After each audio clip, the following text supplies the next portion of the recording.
વિદ્યાર્થી મિત્રો, આગળના લેક્ચરમાં આપણે લાસ્ટમાં દ્રવ્યમાન કેન્દ્રનું આપણે મહત્વ જોયું હતું અને ટૂંકમાં એની ઉપયોગિતા પણ જોઈ હતી. હવે આજના લેક્ચરમાં આપણે શું કે દ્રવ્યમાન કેન્દ્ર કેવી રીતે નક્કી કરવું એ આપણે જોશું. પહેલા એક પરિમાણમાં જોશું, દ્વિપરિમાણમાં જોશું, ત્રિપરિમાણમાં જોશું. તો પહેલા આપણે સ્ટાર્ટ કરીએ એક પરિમાણમાં દ્રવ્યમાન કેન્દ્ર મેળવવું. એનું ટૂંકમાં સૂત્ર આપણે મેળવીએ. એક પરિમાણ એટલે માનો કે કોઈ એક અક્ષ લઈ લો તમે. આ ઉદ્ગમ બિંદુ છે, ધ્યાન આપજો. ઉદ્ગમ બિંદુથી માનો કે કોઈ દળ છે m1 એ અહીંયા છે અને એનું સ્થાન છે અહીંયા x1 કહી દો. અને બીજું કોઈ દળ છે, ધ્યાન આપજો, એ અહીંયા છે, એનું સ્થાન આ ઉદ્ગમ બિંદુથી x2 છે અને આનું દળ છે m2 છે. આ દળ m1 અને આ દળ m2, ધ્યાન આપજો. બે એક સિંગલ દળ છે, બેને બિંદુઓ તરીકે પણ તમે લઈ શકો. હવે આ બે દળો વચ્ચેનું ટૂંકમાં એનું દ્રવ્યમાન કેન્દ્ર ક્યાં હશે? જ્યાં ટૂંકમાં એને ટચ કરો તો એ બેલેન્સ થઈ જાય, એમ બરાબર. તો માનો કે એનું દ્રવ્યમાન કેન્દ્ર છે અહીંયા ક્યાંક કહી દઉં અને એ સ્થાન છે એનું XCM છે. CM એટલે સેન્ટર ઓફ માસ, એટલે કે દ્રવ્યમાન કેન્દ્ર. આ બેના શું છે? દ્રવ્યમાન કેન્દ્ર છે. ઓકે, ટૂંકમાં અહીંયાથી તમે આવી રીતે કોઈ સળિયો માખી દો, બાંધી દો અને અહીંયા ટૂંકમાં ટચ કરો તો કેવું રહે? અહીંયા ન તો આ બાજુ નમશે, ન તો આ બાજુ નમશે. ઓકે, તો આનું દ્રવ્યમાન કેન્દ્ર ઉદ્ગમ બિંદુથી XCM છે. તો હવે એનું ટૂંકમાં સ્થાન મેળવવું હોય તો એનું સૂત્ર આપણે મેળવી શકીએ અને સાબિતી કરવાની જરૂર નથી, સિમ્પલ વસ્તુ છે. ટૂંકમાં એનું દ્રવ્યમાન કેન્દ્ર આ સૂત્ર દ્વારા આપી શકાય, m1x1 પ્લસ m2x2 ના છેદમાં શું આવશે? m1 plus m2.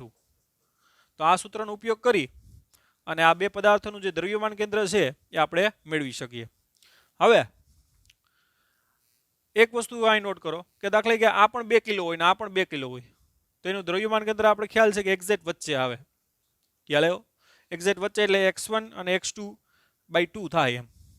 તો એ સૂત્ર ઉપરથી ટૂંકમાં આરામથી એ વસ્તુ આપણે ક્રોસ ચેક કરી શકીએ કે જો બે દળ સેમ હોય, ટૂંકમાં m1 બરાબર m2 દળ સેમ હોય બરાબર એમ લઈ લઈએ આપણે, તો ટૂંકમાં એનું દ્રવ્યમાન કેન્દ્ર છે એક્ઝેક્ટ વચ્ચે આવશે, મિડ પોઈન્ટમાં, જે સૂત્ર દ્વારા પણ મળશે કે m1 એટલે m into x1 plus m into x2 ના છેદમાં m પ્લસ m એટલે કેટલું થાય? 2m. એટલે m સામાન્ય નીકળી જાય, કાઉન્સમાં શું આવે? x1 પ્લસ x2 ના છેદમાં શું આવે? 2m. એટલે mm કેન્સલ. તો ટૂંકમાં એનું દ્રવ્યમાન કેન્દ્ર છે એ x1 પ્લસ x2/2, એટલે કે આ સૂત્ર આપણે ખ્યાલ છે કે મધ્ય બિંદુ ટૂંકમાં થાય. તો જ્યારે બે દળ સેમ હોય ત્યારે આપણે ખબર છે કે એના મધ્ય બિંદુ આગળ એને ટચ કરો તો ટૂંકમાં આ બાજુ પણ ના નમે અને આ બાજુ પણ નમે નહીં. તો એ સૂત્ર દ્વારા પણ તમને એ ચકાસણી કરી શકો. તો આ થઈ ગયું એક પરિમાણમાં દ્રવ્યમાન કેન્દ્ર નક્કી કરવું. હવે દાખલા કે એક પરિમાણમાં એક કરતાં વધારે દળ હોય એમ, દાખલા કે અહીંયા m1 m3 દળ છે, અહીંયા m4 છે, અપ ટુ mn દળ હોય તો કઈ રીતે ટૂંકમાં થાય? તો સિમ્પલ વસ્તુ છે કે એનું દ્રવ્યમાન કેન્દ્ર આ રીતે લખી શકાય, m1x1 plus m2x2 plus m3x3 up to ક્યાં સુધી? mn xn ના છેદમાં બધા દળનો સરવાળો. બે દળ હોય તો આ રીતે સૂત્ર લખાય. દાખલા કે 3 દળ હોય તો 3 નો સરવાળો, n દળ હોય તો શું આવશે? n દળનો સરવાળો અને અનુરૂપ એના સ્થાન ગુણાકારમાં ના છેદમાં m1 plus m2 plus up to ક્યાં સુધી? mn સુધી.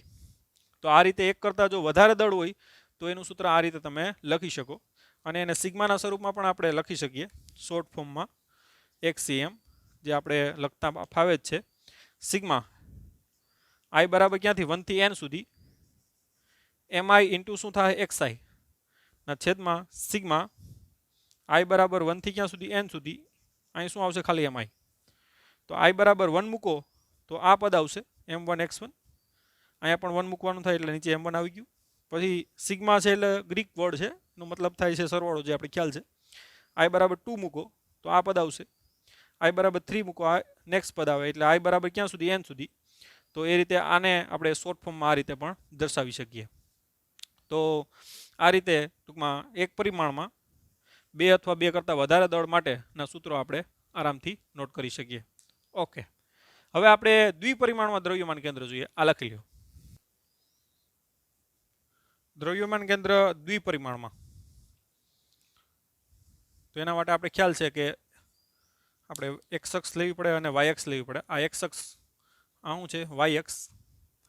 માનો કે 3 દળ લઈ લઈએ આપણે, એક આ દળ M1 છે, એના યામ છે x1 y1, કોઈ આ દળ M2 લઈ લ્યો, એના યામ છે x2 y2 અને દ્વિપરિમાણો છે એટલે x2 y2, અને કોઈ એક ત્રીજું દળ આ લઈ લ્યો, આનો સ્થાન સદિશ આપણે r1 કહી દઈએ, આનો સ્થાન સદિશ r2 કહી દઈએ, આનો સ્થાન સદિશ આપણે r3 કહી દઈએ, અને દળ M3 છે, અને એ તમારે બધી લખવાનું થાય, એના યામ છે x3 શું છે y3. ઓકે, તો આ ત્રણ દળ છે એનું ટૂંકમાં દ્રવ્યમાન કેન્દ્ર ક્યાં હશે એમ, તો એનું દ્રવ્યમાન કેન્દ્ર છે એનો સ્થાન સદિશ માનો કે RCM હોય, ચાલો અહીંયા છે, અહીંયા ટૂંકમાં એને ટચ કરો તો ટૂંકમાં બેલેન્સ થઈ જાય માનો, અને એનો સ્થાન સદિશ છે એ RCM કહી દો. આ દ્રવ્યમાન કેન્દ્ર છે એનો સ્થાન સદિશ શું છે RCM. RCM એટલે દ્રવ્યમાન કેન્દ્રનો સ્થાન સદિશ એમ. તો એનું સૂત્ર આ પ્રમાણે આપી શકાય, સિમ્પલ વસ્તુ છે, RCM એટલે કે દ્રવ્યમાન કેન્દ્રનો સ્થાન સદિશ એમ, બરાબર સૂત્ર શું થાય તો કે M1 × R1 સદિશ પ્લસ M2 × R2 સદિશ પ્લસ M3 × R3 સદિશ ના છેદમાં શું આવશે તો કે M1 plus M2 plus M3. તો આ રીતે દ્વિપરિમાણમાં હોય તો ટૂંકમાં x1 y1 ની જગ્યાએ શું આવશે, એના સ્થાન સદિશ આવશે R1 સદિશ, R2 સદિશ અને R3 સદિશ. તો એમાં કોઈ ખાસ એટલું બધી કંઈ અઘરું છે નહીં. હવે ટૂંકમાં આપણે R1 R2 અને R3 ની કિંમત મૂકવી હોય તો મૂકી શકીએ. તો એનું RCM બરાબર શું લખાય M1, R1 એટલે શું લખાય x1 y1 plus M2, R2 એટલે શું લખાય x2 × y2 plus M3 x3 y3, અને RCM એની જગ્યાએ તમે શું લખી શકો, એનો xCM શું છે દ્રવ્યમાન કેન્દ્રનો xCM કહી દો, એનો yM શું છે yCM કહી દો, અને છેદમાં શું આવશે M1 plus M2 plus M3.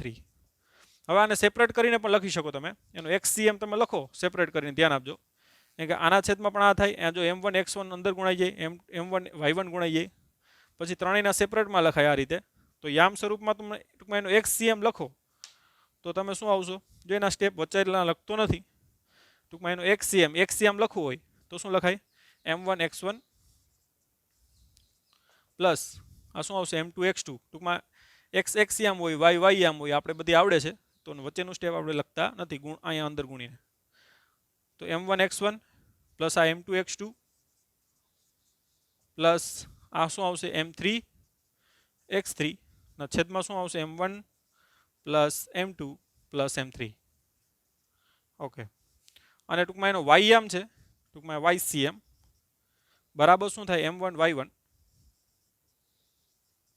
Plus M2 y2 plus M3 y3 ના છેદમાં શું આવશે તો કે M1 plus M2 plus M3. તો ટૂંકમાં આ રીતે દ્રવ્યમાન કેન્દ્રનો xCM નક્કી થઈ જાય અને એનો yM પણ નક્કી કરી શકો. અને જો ટૂંકમાં n ટૂંકમાં દળો હોય, આ તો 3 દળ માટે લીધું, n દળો માટે ટૂંકમાં એનો xCM છે આ રીતે નક્કી થાય M1 x1 plus M2 x2 up to ક્યાં સુધી Mn xn ના છેદમાં શું આવશે M1 plus M2 up to ક્યાં સુધી Mn સુધી, અને એનો yCM બરાબર M1 y1 આવશે plus M2 y2 up to ક્યાં સુધી Mn yn ના છેદમાં M1 plus M2 up to ક્યાં સુધી Mn સુધી. આને પણ આપણે સિગ્માના સ્વરૂપમાં લખી શકીએ, આને પણ લખી શકીએ જે રીતે રેગ્યુલર આગળ લખ્યું હતું એ રીતે. તો આ રીતે ટૂંકમાં દ્વિપરિમાણમાં ટૂંકમાં એના સ્થાન સદિશ આવે, બાકી સિમ્પલ વસ્તુ છે. એનું xCM પણ આ રીતે અલગથી લખી શકાય, yCM એટલે કે દ્રવ્યમાન કેન્દ્રનો yM છે, આ દ્રવ્યમાન કેન્દ્રનો xCM છે. આ ટૂંકમાં 3 દળ માટે છે, જો n દળ હોય અલગ અલગ તો એના માટે આ રીતે પણ સિમ્પલ સૂત્ર લખી શકાય. તો આ થઈ ગયું દ્વિપરિમાણમાં દ્રવ્યમાન કેન્દ્ર નક્કી કરવું. હવે આપણે ત્રિપરિમાણમાં જોઈએ, આ લખી લ્યો. હવે ત્રિપરિમાણમાં આપણે x y ને z અક્ષ ત્રણેય લઈ લઈએ. હવે એના માટે આપણે કોઈ એક અલગ અલગ દળ નથી લેતા, એક શું લઈ લઈએ, કોઈ દળ મોટું લઈ લઈએ. દાખલા કે એક પથ્થર છે અને એને પથ્થરને આપણે દ્રવ્યમાન ટૂંકમાં આપણે શું લઈશું કણોનું તંત્ર લઈ લઈએ, અને એ રીતે આપણે દ્રવ્યમાન કેન્દ્ર પથ્થરનું નક્કી કરીએ. તો જો પહેલાં આપણે ડ્રો કરીએ એટલે ખ્યાલ આવે તમને. કહી દો આ એક્સ આમ, આ વાય અક્ષ છે અને આ કઈ અક્ષ છે? ઝેડ અક્ષ છે.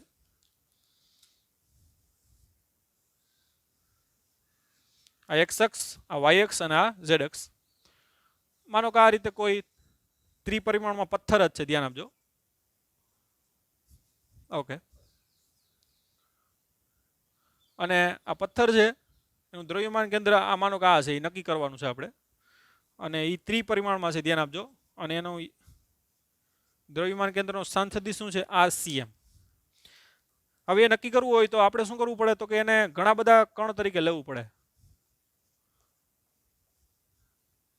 આ કણ છે એ એનો સ્થાન સદિશ તમે R1 કહી દો. અને એનું દળ છે એ બધા કણનું દળ છે એ તમે DM લઈ લો, એકદમ સૂક્ષ્મ દળ. બરાબર, આ કણોના શું લીધું? તંત્ર તરીકે લીધું. બધા કણો છે એના દળ કેટલા લઈ લો? DM લઈ લો. અને એના સ્થાન સદિશ અનુક્રમે R1 છે, R2 છે, અપ ટુ ક્યાં સુધી આપણે લઈ લઈએ? કોઈ કણનું RN સુધી. તો આ રીતે ટૂંકમાં એને ડિવાઈડ કરી શકાય. હવે ટૂંકમાં આપણે દ્રવ્યમાન કેન્દ્રનો સ્થાન સદિશ RCM લખવું હોય તો આ રીતે લખી શકાય. ધ્યાન આપજો, આ ત્રિપરિમાણમાં છે આ રીતે. આ એની એક્સ અક્ષ, વાય અક્ષ, ઝેડ અક્ષ આમ ત્રિપરિમાણમાં પડ્યું છે. હવે એનું દ્રવ્યમાન કેન્દ્ર આપણે દાખલા કે સપોઝ કે આ છે, એ આપણે મેળવવું છે. તો આપણે શું કીધું કે આ બધા નાના નાના દળો, એટલે કે આ કણો તરીકે એને ડિવાઈડ કરી શકાય. એટલે કણોનું તંત્ર તરીકે લઈ અને એનું દ્રવ્યમાન કેન્દ્ર આપણે નક્કી કરીએ. તો આ બધા દળો છે એકદમ સૂક્ષ્મ ખંડોમાં આપણે વિભાજિત કરી દીધું. અને બધા જે ખંડો છે એનું દળ DM છે. એના સ્થાન સદિશ અનુક્રમે R1 છે, આનો R2 છે, અપ ટુ ક્યાં સુધી છે? RN સુધી છે. તો હવે એનું સૂત્ર આપણે લખવું હોય તો RCM બરાબર શું લખાય? તો કે DM ઇન્ટુ R1 સદિશ પ્લસ DM ઇન્ટુ R2 સદિશ, બધાના અલગ અલગ સ્થાન સદિશ છે, up to DM into RN સદિશ ના છેદમાં શું થાય? તો કે DM પ્લસ D. આને M1 એમ કરવું હોય ને, બધા દળ સરખા છે, આ M1 M2 M3 up to MN લખવું હોય તો ચાલે. આપણે બધાનું દળ સેમ લીધું. જો અલગ લ્યો તો પણ DM1 DM2 DM3 અને નીચે શું આવશે? DM1 plus DM2 up to ક્યાં સુધી? DMN. તો આ રીતે ટૂંકમાં એનું દ્રવ્યમાન કેન્દ્ર નક્કી કરી શકાય. હવે એનો XCM લખવું હોય તો XCM બરાબર શું લખાય? DM1 ઇન્ટુ X1 લખાય પ્લસ શું લખાય? DM2 into X2 up to ક્યાં સુધી? DMN ઇન્ટુ XN ના છેદમાં શું લખાય? DM1 plus DM2 up to ક્યાં સુધી? DMN. એ રીતે હવે જો ખાસ વસ્તુ અહીં નોટ કરો, દાખલા કે આ DM દળ સરખા છે, તો આવો જે સરવાળો છે, અહીં તો ટૂંકમાં અસંખ્ય આવા કણો હોય. તો આ જે સરવાળો છે એને કોના સ્વરૂપમાં દર્શાવી શકીએ? આપણે સંકલનના સ્વરૂપમાં દર્શાવી શકીએ. હવે આ દળ છે, દાખલા કે આ જે પથ્થર છે એનું કુલ દળ M છે. કુલ દળ કેટલું છે એનું? કેપિટલ M છે. તો આ જે છે નીચે અને ઉપર છે, આ વસ્તુને આપણે કોના સ્વરૂપે દર્શાવીશું? સંકલન સ્વરૂપે. એમ કેમ કે આ સરવાળો ખૂબ જ મોટો હોય જેને આપણે સામાન્ય રીતે કરી શકીએ નહીં, કેમ કે આ પથ્થર છે ને ઘણા બધા કણોમાં શું કર્યું હોય? આપણે ડિવાઈડ કર્યું હોય. તો આનો સરવાળો સંકલન સ્વરૂપે આ રીતે દર્શાવાય કે ભાઈ DM ઇન્ટુ શું થાય? XN ઉપર શું આવશે? DM ઇન્ટુ XN ના છેદમાં શું આવશે? ટૂંકમાં એનો XCM આ રીતે થાય, XCM. તો DM ઇન્ટુ શું આવશે? XN ના છેદમાં આ બધા દળો છે ભેગા થઈને તો કેપિટલ M બનાવે. એટલે નીચે આ કેપિટલ M છે, આ બાજુ રાખી દઈએ તો એ ચાલે. આ બધાનો સરવાળો શું થાય? Capital M. બરાબર. તો આ રીતે ટૂંકમાં એનો XCM આ રીતે મળી શકાય સંકલનના સ્વરૂપમાં કે ભાઈ XCM બરાબર શું થાય? 1/M. M એટલે જો આ આવ્યું એ બરાબર, એનું કુલ દળ કેટલું છે? M છે પદાર્થનું. એટલે અને આને આપણે સંકલનના સ્વરૂપમાં આ રીતે લખી શકીએ DM ઇન્ટુ XN. ઓકે, આખા ટૂંકમાં પદાર્થ માટે એનો ટૂંકમાં X નો શું કરવાનો થાય? સરવાળો કરવાનો થાય. તો આ રીતે ટૂંકમાં એનું XCM મળે. હવે સેમ YCM જોતું હોય તો YCM બરાબર શું થાય? DM1 into Y1 DM2 into Y2 એ રીતે લખાય. અને ડાયરેક્ટ હું હવે લખું છું એનું સૂત્ર, કેમ કે હવે ત્રણના સૂત્ર આ રીતે અલગ લખવાની જરૂર નથી. હવે તમે અન્ડરસ્ટેન્ડ કરી લીધું હશે. તો એનું YCM આ રીતે લખાય 1/M DM ઇન્ટુ શું થાય? YN. અને એનો ZM છે એટલે કે ZCM બરાબર શું થાય? 1/M કેપિટલ એમ, કેમ કે ત્રણેયના સેપરેટમાં થાય બરાબર. તો 1 કેપિટલ એમ ડીએમ ઇન્ટુ શું થાય ઝેડ. તો આ ટૂંકમાં રીતનો ઉપયોગ કરી અને ત્રિપરિમાણમાં ટૂંકમાં દ્રવ્યમાન કેન્દ્રનો સ્થાન સદિશ તમે મેળવી શકો આરસીએમ. અને આરસીએમ એક્સસીએમ વાયસીએમ ઝેડસીએમ મળી જાય તો આરસીએમ બરાબર શું થાય એક્સસીએમ વાયસીએમ અને ઝેડસીએમ. સીએમ એટલે સેન્ટર ઓફ માસ એટલે કે દ્રવ્યમાન કેન્દ્ર છે. આ એક્સ અક્ષનું દ્રવ્યમાન કેન્દ્ર, આ વાય અક્ષનું દ્રવ્યમાન કેન્દ્ર અને ઝેડ અક્ષનું દ્રવ્યમાન કેન્દ્ર જે આ સૂત્ર ઉપરથી મળી અને એનો દ્રવ્યમાન કેન્દ્રનો સ્થાન સદિશ આરસીએમ ટૂંકમાં મેળવી શકો. આ ટૂંકમાં આ જે રીત છે ને આપણે સૈદ્ધાંતિક રીત કહેશું, જે સૈદ્ધાંતિક રીતનો ઉપયોગ કરી અને ત્રિપરિમાણમાં દ્રવ્યમાન કેન્દ્રનું સ્થાન સદિશ તમને ત્રિપરિમાણમાં દ્રવ્યમાન કેન્દ્ર મેળવી શકો. ઓકે, લખી લ્યો. દ્રવ્યમાન કેન્દ્રનું સ્થાન અને અમુક જે પદાર્થો છે એના માટે દ્રવ્યમાન કેન્દ્ર ડાયરેક્ટ તમને મળશે, તો એ બધી ચર્ચા આપણે કરીએ. કોના માટે ડાયરેક્ટ મળે, દ્રવ્યમાન કેન્દ્રનું સ્થાન ક્યાં હોય. તો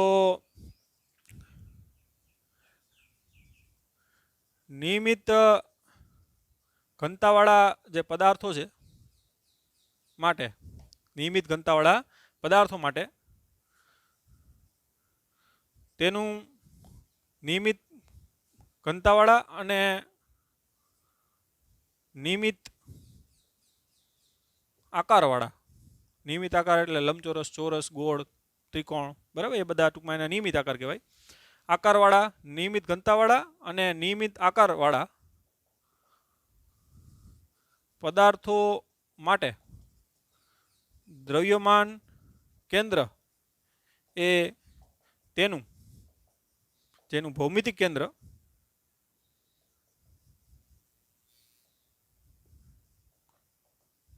બને. ટૂંકમાં જે એનું ભૌમિતિક કેન્દ્ર છે એ જ એનું શું બને, દ્રવ્યમાન કેન્દ્ર બને. જે પદાર્થની ટૂંકમાં અંદર અથવા તો હોઈ શકે બહાર હોઈ શકે, જે આગળ જોશું એટલે ખ્યાલ આવશે. દાખલા તરીકે માનો કે આ કોઈ તકતી છે ડીશ, જે નિયમિત ઘનતા છે એની, ટૂંકમાં અહીંયા ફોરી ને અહીંયા ભારી ને એવી નહીં, નિયમિત ઘનતા છે એની. તો એનું આ ભૌમિતિક કેન્દ્ર છે, આ એનું ટૂંકમાં આપણે ભૌમિતિક કેન્દ્ર કહીએ. એ જ એનું શું બને, દ્રવ્યમાન કેન્દ્ર બને. અને એ પદાર્થની ક્યાં છે, અંદર છે, કેમ કે આ એક તકતી છે, ધ્યાન આપજો, લાઈક અ ડીશ. હવે એ જ વસ્તુ અહીંયા રિંગમાં તમે કહો, આ રિંગ છે, માનો કે તકતી નથી, રિંગ છે. તો એનું આ એનું શું છે, ભૌમિતિક કેન્દ્ર છે. એ જ એનું શું બને, દ્રવ્યમાન કેન્દ્ર બને. પણ એ દ્રવ્યમાન કેન્દ્ર દ્રવ્યની બહાર છે. જો દ્રવ્ય તો અહીંયા છે, દ્રવ્યમાન કેન્દ્ર દ્રવ્યને અંદર પણ હોઈ શકે અને શું હોઈ શકે, બહાર પણ હોઈ શકે. દાખલા કોઈ ગોળો છે, ગોળા ફેંકનો ગોળો, તો એનું દ્રવ્યમાન કેન્દ્ર ક્યાં હોય, દ્રવ્યની અંદર હોય છે. કોઈ ત્રિકોણ છે તો એનું ભૌમિતિક કેન્દ્ર જે મધ્ય કેન્દ્ર આપણે બોલીએ જી, એ જ એનું શું બને, દ્રવ્યમાન કેન્દ્ર. પણ એના માટે ખાસ બે વસ્તુ, કે નિયમિત ઘનતા હોવી જોઈએ અને આ ટૂંકમાં નિયમિત આકાર છે. તો આવી રીતે ચોરસ છે, લંબચોરસ છે, ત્રિકોણ છે, બરાબર. લંબચોરસનું જે ભૌમિતિક કેન્દ્ર થાય એ જ એનું દ્રવ્યમાન કેન્દ્ર થાય. ચોરસ હોય તો એનું ભૌમિતિક કેન્દ્ર હોય એ જ એનું શું બને, દ્રવ્યમાન કેન્દ્ર. જે ટૂંકમાં અલગ અલગ રીતે આપણે જોયું કે દ્રવ્યમાન દ્રવ્યની અંદર પણ હોઈ શકે અને બહાર પણ હોઈ શકે. તો આ રીતે નિયમિત આકારવાળા જે પદાર્થો છે અને એની ઘનતા ટૂંકમાં નિયમિત છે, એના માટે દ્રવ્યમાન કેન્દ્ર તમને આ રીતે ડાયરેક્ટ મળે. એના માટે કોઈ સૂત્રો લખવાના તેની કોઈ જરૂર છે નહીં. પણ હવે એક સૈદ્ધાંતિક રીતનો ઉપયોગ કરી અને દ્રવ્યમાન કેન્દ્ર મેળવશું. એક સળિયો લેશું આપણે અને સળિયામાં સૈદ્ધાંતિક રીતનો ઉપયોગ કરી અને એનું દ્રવ્યમાન કેન્દ્ર આપણે નક્કી કરશું અને સાબિત કરશું કે ભાઈ ભૌમિતિક કેન્દ્ર છે એ દ્રવ્યમાન કેન્દ્ર બને કે નહીં. તો એ આપણે ચેક કરીએ. ચાલો, હવે સૈદ્ધાંતિક રીત એટલે જે સંકલનવાળી રીત જોઈતી આપણે આગળ ચર્ચા કરી હમણાં, એને ઉપયોગ કરી અને નિયમિત ઘનતાવાળો એક ટૂંકમાં સળિયો લેશું, એનું દ્રવ્યમાન કેન્દ્ર આપણે નક્કી કરશું. હવે આ સળિયો છે, ચાલો આની ઘનતા નિયમિત છે. આ સળિયાની જે લંબાઈ છે એ ચાલો આપણે એલ કહી દઈએ, કેપિટલ એલ, અને એનું દળ છે એ કેપિટલ એમ છે સળિયાનું. આ બધી વસ્તુ આપણે લખવાની થાય. તો હવે આનું ટૂંકમાં ભૌમિતિક કેન્દ્ર છે, આપણે ખ્યાલ છે કે એક્ઝેક્ટ એની વચ્ચે છે, કેમ કે એની ઘનતા નિયમિત છે એટલે અહીંથી ટૂંકમાં તમે આ ઉદ્ગમ બિંદુ તરીકે લઈ લો અને x અક્ષ લઈ લો ચાલો તો ટૂંકમાં એનું દ્રવ્યમાન કેન્દ્ર ક્યાં હશે તો કે xcm જે ડાયરેક્ટ કહી શકો કે ભાઈ l/2 અંતર હશે આ અંતર કેટલું થાય વચ્ચે એટલે આ કેટલું અંતર થાય l/2 હવે આ જે વસ્તુ છે એને આપણે સંકલનથી મેળવવાની છે અને ટૂંકમાં ક્રોસ ચેક કરવાનું છે કે યસ સંકલનથી પણ મળે છે કે નહીં આ તો ડાયરેક્ટ આપણે કોનાથી મેળવું તો કે ભૌમિતિક કેન્દ્ર છે એ જ એનું શું બને દ્રવ્યમાન કેન્દ્ર બને હવે આપણે સંકલનની રીતનો ઉપયોગ એટલે કે સૈદ્ધાંતિક રીતનો ઉપયોગ કરી અને ચેક કરીએ કે યસ એક્ઝેક્ટ વચ્ચે આવે છે કે કેમ તો આપણે ખબર છે અહીંયા કે ભાઈ આનો હવે અહીંથી તમે જુઓ તો આ બધા ઘણા બધા ટૂંકમાં આના શું લખી શકો તમે કોણ લઈ શકો બધાના દળ કેટલા છે dm dm dm અને એના સ્થાન સદિશ શું લઈ શકો x1 x2 x3 up to xn તો આપણે ખબર છે કે એનું ટૂંકમાં xcm નું સૂત્ર આપણે ખ્યાલ છે કે 1/M કુલ દળ 1/M ઇન્ટુ શું થાય xdm અથવા dm ઇન્ટુ x લખો xdm લખો બરાબર ક્યાં સુધી તો કે આખા સળિયા સુધી જો અહીંયા દળ હોય ત્યારે x બરાબર શું આવે 0 અને છેલ્લું ખંડ અહીંયા આવે ને ચાલો આપણે ખંડમાં વિભાજિત કરી દીધું નાના નાના ખંડમાં આનો સ્થાન સદિશ x1 x2 x3 આ બધાના દળ કેટલા dm dm dm અને છેલ્લો ખંડ અહીંયા આવે અને આ ખંડ અહીંયા હોય પેલો ખંડ એના માટે x બરાબર 0 થાય અને લાસ્ટ લિમિટ આ ખંડ આવે એના માટે x ની લિમિટ શું થાય x બરાબર l તો લિમિટ શું આવશે x બરાબર 0 થી x બરાબર શું આવશે l સુધી બરાબર ઓકે હવે આપણે dm ની કિંમત મેળવીએ આપણે શું કર્યું તો કે અહીંથી કોઈ x અંતરે ધ્યાન આપજો કોઈ dm જેટલી ખંડ લીધો આપણે એવા તો ઘણા બધા ખંડ લીધો આપણે x અંતરે શું લીધું આ dm એના માટે આ સૂત્ર લખ્યું અને પછી આખાને શું કર્યું સંકલન કર્યું તો અહીંથી ટૂંકમાં x અંતરે આપણે dm દળનો શું લીધો ખંડ લીધો બરાબર અને એની જે ટૂંકમાં આનું દળ ટૂંકમાં dm છે અને એની જે લંબાઈ છે એ કેટલી છે dx છે ધ્યાન આપજો આ દળ છે ટૂંકમાં ખંડની લંબાઈ કેટલી છે dx એનું દળ કેટલું છે dm કેટલા અંતર લીધું આપણે x અંતરે અને એના માટે આ સૂત્ર લખ્યું આપણે અને આખાઈનું પછી શું કરવાનું છે સરવાળો બધા ખંડો છે અહીંથી અહીં સુધીના એનું શું કરવાનું છે સરવાળો એટલે આપણે એનું ટૂંકમાં દ્રવ્યમાન કેન્દ્ર મળશે તો હવે આપણે કરવાનું છે કે આ dm દળ કેટલું છે એ મેળવવાનું તો આપણે શું કરશું ત્રિરાશિ કે ભાઈ આખી લંબાઈ l હોય સળિયાની તો દળ કેટલું હોય કેપિટલ m હોય આખું દળ આખી લંબાઈ હોય તો દળ કેટલું હોય કેપિટલ m પણ અહીંયા તો આને દળ કેટલું છે ખંડનું dx જેટલી લંબાઈ હોય તો દળ કેટલું એમ તો એને જ આપણે dm કીધું તો dm તમને મળશે માટે એને જ આપણે dm કીધું dm બરાબર શું થાય આ બેનો ગુણાકારના છેદમાં થાય એટલે m ઇન્ટુ dx ના છેદમાં શું થાય l એટલે ટૂંકમાં આ દળ છે dm એની કિંમત તમે આ લખી શકો m ઇન્ટુ dx ના છેદમાં l તો એની કિંમત આપણે મૂકી દઈએ માટે xcm 1/M 0 થી l આ dm ની કિંમત શું મૂકશું આપણે બોલો જોઈએ તો કે m ઇન્ટુ dx ના છેદમાં શું આવશે કેપિટલ l તો આ mm ઉડી જાય આ l એટલે સળિયાની લંબાઈ અચળ બહાર કાઢી નાખો માટે xcm બરાબર શું આવશે 1/L આ x dx આવી ગયું ધ્યાન આપજો આ x ની કેટલી ઘાત 1 આ dx ની સાપેક્ષ જ છે એટલે સંકલન એટલે ઘાતમાં 1 નો વધારો થાય એટલે x ની કેટલી આવશે 2 ના છેદમાં 2 લિમિટ ક્યાં સુધી આવશે 0 થી l એટલે 1/2 ટૂંકમાં 2l આ